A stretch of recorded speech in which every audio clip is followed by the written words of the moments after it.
Well, it looks like we're live, so hello there. What's going on, everyone? We are just hanging out, or rather, I'm hanging out with you guys on a Saturday afternoon. Lazy Saturday for me. It's been a very busy week. There's been a lot of stuff going on this week. There's been a couple of promotions that have been going on, a lot more, a lot less in the way of Star Wars stuff, and a lot more in the way of board game stuff. Not really anything against Star Wars. There's just been a whole lot more like Nemesis, with the new Nemesis lockdown Kickstarter that's now going on right now. So if you guys didn't know, oh, and what's up, Will, with the question, what is your favorite fish? I mean, it wouldn't be a live stream if I didn't have you asking me what my favorite fish was. I'm gonna go with narwhal, and I don't know if that counts, but I'm going with that one right now. Bleed Green, what's going on, everybody? Anyway, yeah, so there's been some really interesting stuff going on lately, and I was going to find the time to sit down and play around with Massive Darkness. I've got my table out here finally cleaned off. I'm ready to sit down and relearn this game. And I haven't even opened it up in a long time. I think I actually painted all the minis from this when I had my first airbrush, and I'm trying to... Oh man, there's so much stuff in here I never really have messed with. Yeah, so I'm going to be doing that.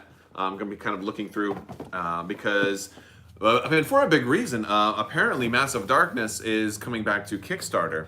And oh man, so let's talk about CMON Kickstarters, because I need to get more information, but I'm going to be doing some video content about this because CMON is like exploding. There's certain companies, like, I'm more or less an FFG kind of guy. Most of the games I cover are Fantasy Flight games.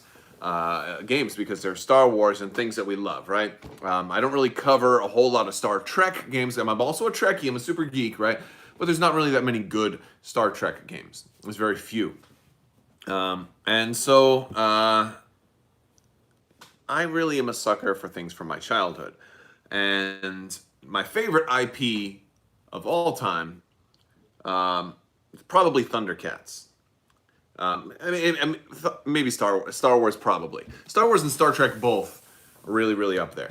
But Thundercats are also really, really up there. There's just not as much stuff with Thundercats, right? And so basically, CMON announced, not Thundercats, but they're doing a game for Masters of the Universe. And that's very, very close to me to Thundercats, because it's from the same time frame, it's from the same era, and and all of this stuff. So like CMON, I was like, all right, I'm gonna have to throw CMON some love here, because look, CMON is one of those companies, like, I don't like do business with CMON or anything like that. I just legitimately back a lot of their Kickstarters, legitimately buy a lot of their games. Not all of them, but a pretty good amount of them. I don't think I have any of them directly behind me right now. Well, I do. I have some that are just out of frame. Like, I've got Rising Sun just down here.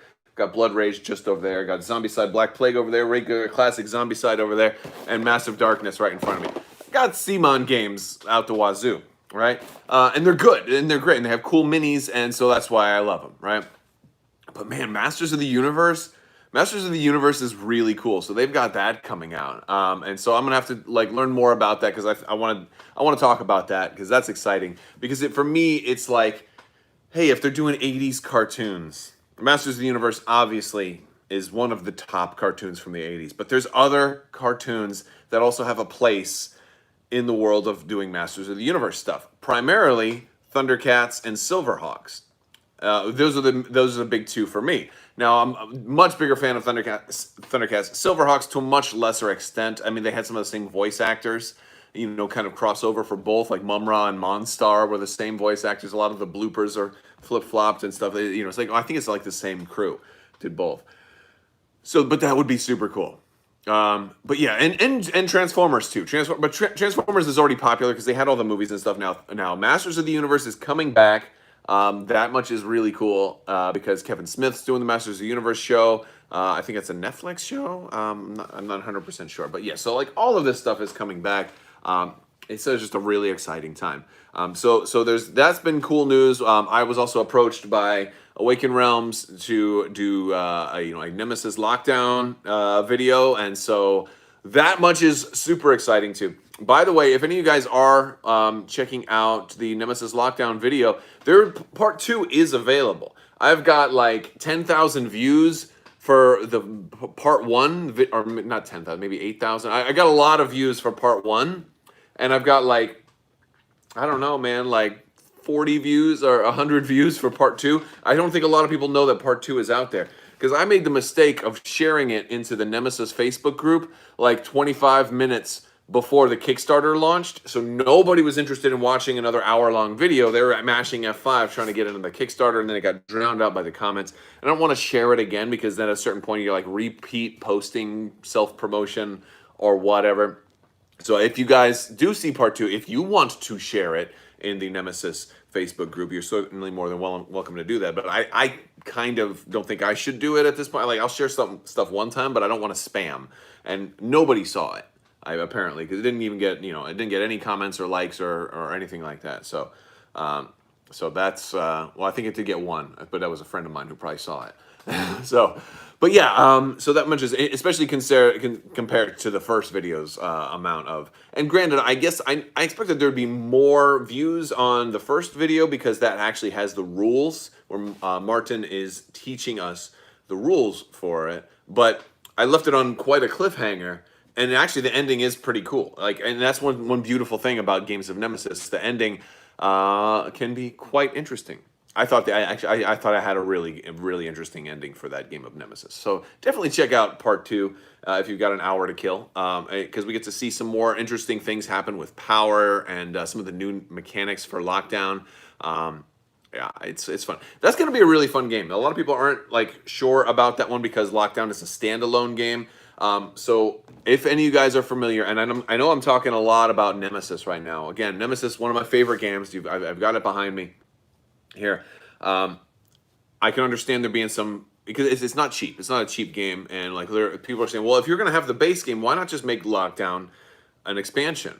And that's a really good question, right? That's a great question. Well, I believe the answer basically lies in, they had made some kind of deal with Asmodee to have distribution rights for Nemesis, the core game. And due to whatever legal stuff had happened, is they didn't get the rights to reprint and redistribute Nemesis again. So initially they weren't going to be allowed to have the Nemesis core game as part of this expansion. Well, you can't make a Kickstarter that's only expansions, and it doesn't, that requires you to get a core game in order to play it. And also that core game is like not sold anywhere, because it's like ultra rare. So that, nobody would have done it. So they had to make Lockdown a standalone, a fully playable game in and of itself. The only way to do that is to make it a standalone expansion. Make it compatible with Nemesis, but also not make it require Nemesis. And that's what they did. There is going to be a few items in that game that cross over with the first Nemesis. But I think the biggest piece of confusion is that we used some of the stuff from the classic Nemesis in there. We used the regular intruders that are in Nemesis Lockdown, when it's going to have its own alien type. And I think a lot of people are like, but I'm going to have double all these aliens. I don't think you're getting the regular intruders in Nemesis Lockdown. You're going to have a new alien type. And you can mix and match alien types, and you can mix and match heroes. Although I don't know if, some people have said, well, what if I use the Nemesis Lockdown heroes in with regular Nemesis? Is that going to work? I'm like, I might, but they may not be balanced for that stuff, because they're a lot more, like, from what we've seen, they have a tendency to be a little bit more PvP oriented, or to be able to do things that are like a little bit more structured towards Nemesis Lockdown. And so, but hey, that's fine. I think bat-like alien, yeah, the bat-like alien. So they did the other, and then that's a cool thing. So some of you guys have talked about how Awakened Realms is running their Kickstarters, and it is very, very cool. I mean, they made $3 million in the first 24 hours, so that Kickstarter is going to do pretty well. I actually predicted that they'd make 5, and I told Martin that kind of off the air. I'm like, I think you guys are going to make 5 million this time. We'll see if I'm right. I think I'm on track to make that. Granted, they always do better. The first 24 hours are usually like the first 12 hours are the biggest, and it starts to taper off. So, but tapering off, but the next big hump will come during the last 48 hours. That's always a big push for more for more backers. And also, if they announce any optional buys, that usually bumps up the amount, because that's like, hey, I can get this playmat too, or let me pledge an extra $25. You got 10,000 people do that, and so on and so forth. So that's fun. But yes, so I'm gonna take some questions. We'll do some hangout chat, and we're gonna look at Massive Darkness a little bit. So let's see. We had a couple of let's see, Thundercats. Yes, but it's not. But it's not CMON. It's Guillotine Games that makes all the good ones. CMON just does the production. Yeah, the CMON does, and they also handle the Kickstarters, and they do all that stuff pretty well. Yeah, Guillotine Games, I guess, did make Massive Darkness too, didn't they? Well, that's pretty cool. All right, so I've got a lot of stuff with Massive Darkness, right? So I bought a lot of the packs. I've got Warrior Priests and the Spear Maiden. I've got the Sorceress Lord and Tusk. I've got the Noble Warriors and the Cockatrice. I've got the Elementals, which that one was one of the more expensive ones for only, I think, only 4 minis. This one is the Blood Moon Assassins and the Hierophant. And I've got the Troglodytes. I did not get the Lizard Men. I figured that was one of the ones that wasn't going to be Kickstarter exclusive. Like a lot of the add-ons that weren't Kickstarter exclusive, I just didn't get. Because I figured, I'll be able to buy those in a store if I want at some point. So yeah, all right. Now I have everything sorted in weird ways too. I don't think I have any of my main stuff. It's a thick rule book. Oh, this is rules and quests. Got some extra towers and treasure chests here. I haven't even opened those yet. I think the first time playing it, I used all the cardboard stuff. A lot of cards here. There was also, I guess, some reprints in the very first wave of stuff for Massive Darkness where things didn't get printed right, and they've reprinted them. And so at some point, I'll have to go through and figure out how I'm going to do this. Oh, and then there's the crossover kit for Black Plague. So if you've got Zombicide Black Plague, exists also a crossover kit. We have these. Now this is an interesting thing about this game because I'm looking at it. It's almost like doing an unboxing again. You've got this pad, and this is kind of like, if I'm playing a sorcerer, this is my XP chart, and it's like a pad, like a notepad, because you're supposed to write on this. I would only write on this if I was doing a campaign. If I'm doing a single mission, then I wouldn't write on this. But I think the big failing for me with Massive Darkness is that they eventually came out with these boards, because these hard plastic dashboards originally was just going to be like original Zombicide, because this one came out after Zombicide Black Plague, and people said, hey, the big upgrade from Black Plague was going from plastic dashboards as opposed to just resting your token on your little card and hoping nobody sneezed and erased all your XP. And so these were really great, especially if you had to move around or whatever. Everybody loved these, and for the record, I love these too. The problem is this is only half of your player stuff, because you have a character and a class. So you can be like the goblin, or like the wizard, but you might be a warrior. You don't have to be the wizard character and also be a sorcerer. So you can mix and match stuff, and that is awesome, and I love that. But the class stuff is still on paper, and that's a little bit of a problem. So I hope in Massive Darkness they come out, when they bring it back to Kickstarter, they bring back some of these, the class-based stuff, and make like either an extended dashboard or 2 dashboards.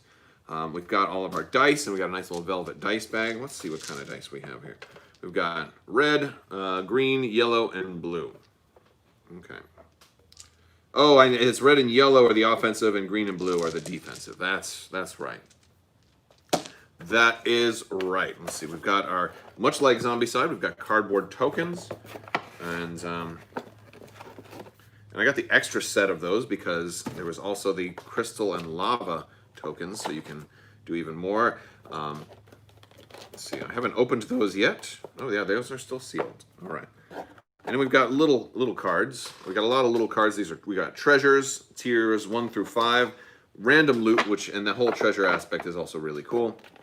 And we've got starting equipment also. So I'm going to be relearning this little by little over the next coming weeks. So hopefully when Massive Darkness launches, I'll know for sure whether I still like this game, or whether, and if this is something I want to back again, or if it's something that I can say, I probably won't back that. I think my guess is, though, that I probably will back it, because first off, it can be played solo, it can be played co-op, it is a co-op, and I can play it with the kids. What's up with Massive Darkness? New Kickstarter on the way? Yes. So if you're just joining us, After CMON Expo, they did tease that Massive Darkness Kickstarter was on the way. They have a lot of things that are not officially announced yet, but that everybody knows are coming. And a Massive Darkness Kickstarter is one of them. Also, a Masters of the Universe game is on the way. And apparently, they're also working on a Dragon Ball Z game, which is also very exciting. So they're doing a lot of some of my favorite IPs. All they really need to do right now is Thundercats, and I'll be in love. My backdrop is glorious. Thank you so much. I've got some of my favorite things here, and hopefully more soon. We've got some new collectibles and a lot of new stuff coming out soon, so I'll be having more things to look at. Okay, all right. So these are some of the roaming monsters, and I have spray painted these. I primed them in black, and I haven't never actually gone back and fully painted them. Like we've got this big old guy right here, this big old guy right here, and I think I used a cheap primer because they feel kind of dusty. Well, I don't know. I'm usually not in the habit of. Oh, the spider is pretty cool. Yeah, but these are all roaming monsters. So what I think I did is I took all the stuff out of the boxes. So like all of the cards are in the main box now, and I have all these other boxes sorted by monster type. So this troglodyte box, I've got just roaming monsters in there. Oh, the elementals box, I have all the heroes in. Oh, and the heroes, I guess I painted and primed them in white, or maybe I gave them a light dusting of. I think maybe I did 2 different colors of prime, because they are like white and tan. Kind of a hybrid of the two. I don't really care if I paint them at this point. I have so many other things to paint. I'm okay with just not painting them and having them be as is. The only problem with that is they do get that tacky feel if you just leave primer on them. So, but this is a pretty good number of heroes. It's not wow. It's not as many as CMON, right? We've got, let's see, 1, 2. I'm gonna count them up. 3. I think I got all the heroes. 4, 5, 6, 7, 8, 9, 10. 1, 2, 3, 4, 5, 6, 7, 8, 9, 10, 11, 12. We're getting there. 13, 14, 15. Oh boy, we got a lot. 16, 17, 18, 19, 20, and then one more, 21. So we've got 21 heroes for Massive Darkness. That is not bad. I mean, you're going to use 6 at a time, so that's a good amount. Like, to me, that's the sweet spot. It's the perfect amount of diversity without being overkill, because you can have, 3 completely distinct teams that are completely unique, and then still have a little extra. So that's fun. All right, so let's see, because there's some dust on these boxes because they've been down there for a while. If you guys were watching one of my last streams, I last played this with my buddy Sean during a hurricane. It was funny because I had to work. It was this weird, we had a hurricane coming. We didn't know how bad it was going to be. Wife took the kids, went up to her sister's house to evacuate. But I wasn't going to go also because I still had to work. So I said, I'll stay home. And I wanted to also make sure the house was okay. If a window blowed in, I wanted to be able to patch it up or whatever. So I stayed home during the hurricane to protect the home front, right? And then at a certain point, we're like, oh, the hurricane's not so bad. And so the morning afterwards, we're like, okay, we had no damage, good. But then we had a party and people came over. Not really a party, a game day. And we played a bunch of games. And then wife came home. So I had a good 36 hours of hurricane's gone until the wife came home. And I was just like, all right, party day, let's hang out, because it was going north too. So I was in Florida, the hurricane went up, so she couldn't come home. So I had the house to myself, no kids, and of course work was closed. It was like, you ain't got no job, you ain't got no responsibilities, you ain't got nothing to do. So, all right, so this one I've got some of the minions, and some of them I've painted kind of blue, and I think I took my airbrush and just kind of dusted them with a little bit of blue from above. So all of this minion type, because that was my big concern with this game, was hey, you're going to spawn certain minion types, but they're all together. It can be hard to tell what's what, because I wasn't going to keep. CMON does put like, they give you these great inserts and you can slide all your stuff in there, but I don't like those. And then so I have these goblins and they're all green. Oh, they're green and blue as opposed to like blue and purple like the other guy. And also I painted the weapons too, because sometimes like lieutenants and stuff will have like a big sword or something like that. So this way at a glance I can be like, I can easily see, okay, you guys are this type, you guys are that type. And then this is a different type. These are the Mountain Dew, like the yellow and blue dwarves. They're all bits of yellow and blue. Although it does look kind of close to the blue and green. And then I've got the red and blue. I don't know what the heck these guys are. Barbarians? Vikings or something like that? Yeah, so they're all in there. And you can kind of see the color difference between them. So I can, it's a real easy, because my biggest thing with, especially with big box board games, is setup. I need the setup and all of that stuff to be easy and simple. Oh, okay, so this box is for more big creatures. This is the Elephant. He's a crazy angry elephant. And I may come back and paint these again at some point. But if I do, it'll be airbrushing and it'll be like very, very basic. But as long as you can see the detail on the mini, I think that's fine. And honestly, I just did kind of a light priming just to kind of get a dusting on there, so you can see a little bit of the detail. And and these are the other big ones. Oh man, this is the Spear Maiden. That's huge. She is awesome. Look at that. I'm getting shiny. Oh my goodness, I can see myself in the monitor. I am getting shiny because it's very humid today. We had a launch, because for those of you who don't know, I live in Florida, and we just had the first SpaceX launch, which was cool. This was I think the Kickstarter exclusive, the first one. He's big, man. He's big. This is already a monster that's bigger than most heroes. Yeah. So these are some real big minis.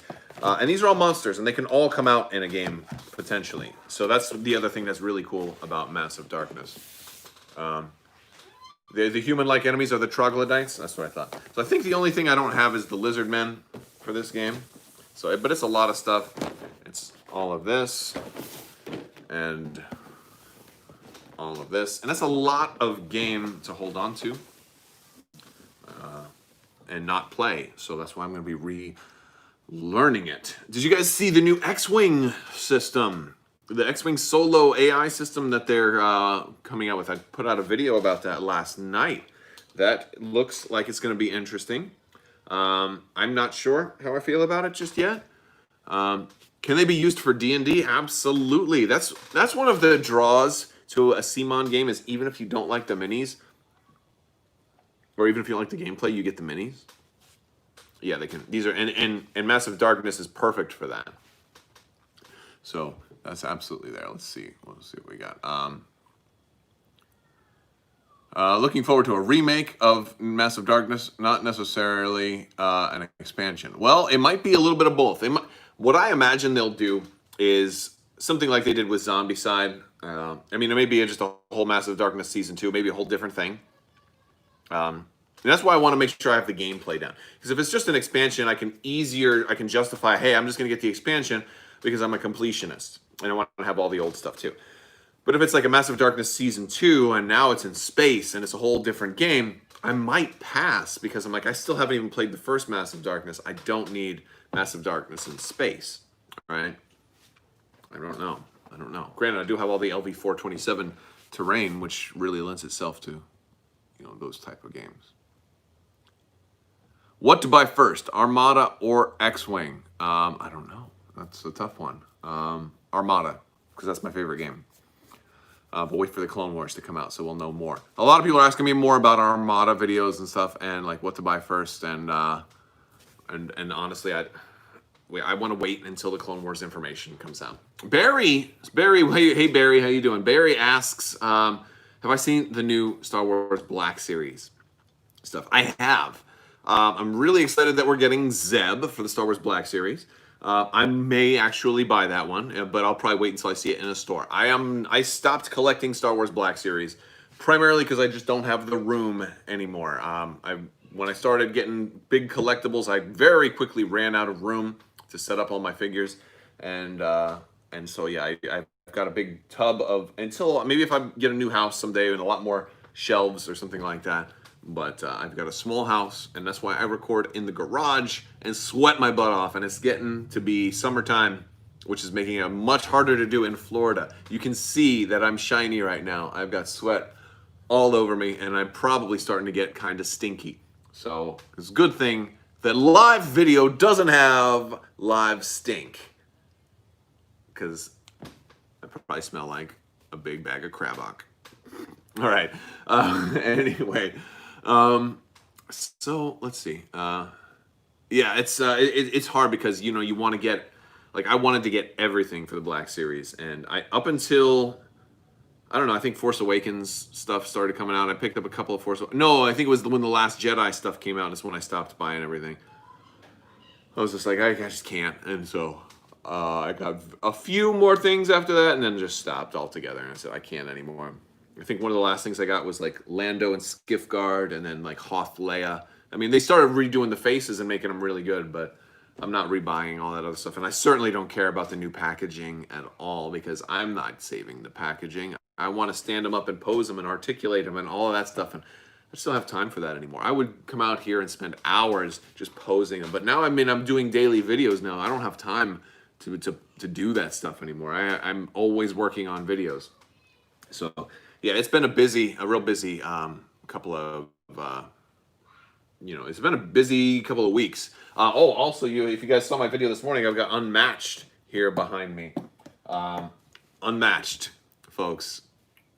Now, Restoration Games sent that out to me, and it's awesome. Where did I get that Vegeta picture? Well, let's take a look at the Vegeta picture. There you go. You can see the Vegeta picture a little bit better right there. Yeah, that is by a local Orlando artist named Barrett Biggers. Barrett, Biggers, Biggers. I think that's the correct spelling.